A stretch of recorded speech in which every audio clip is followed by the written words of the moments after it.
தாலி அறுக்கும் நான் கனவு கண்டிருக்கிறேன். ஒரு 24 ஜாமங்கள். கடைசி ஜாமத்திலே கண்ட கனவு கண்டிப்பா படிக்க வேண்டி சொல்வார்கள். இது யாருக்கு என்ன நடக்குமோ? என் உடலாகப்பட்டது பதறிக்கொண்டிருக்கிறது. நாளை படுகாலத்திலே உனக்கு நவரத்ன மாலை, உனக்கு சேலை வரும், ஒரு தாலி பறிபோகும் என்று சொல்லி அசுரராய் கொடுத்தது என்று சொல்கிறாயே. நாளை நடக்கக்கூடிய யுத்தமாகப்பட்டது யார் யாருக்கு என்று தெரியுமா?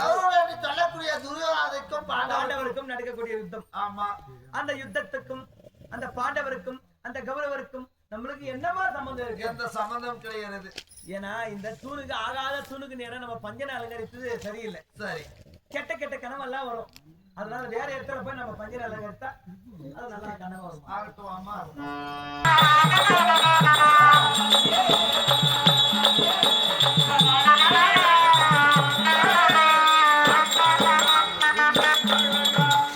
உனக்கு நல்ல காலம் வந்தது தாயே, நல்ல காலம் வந்தது.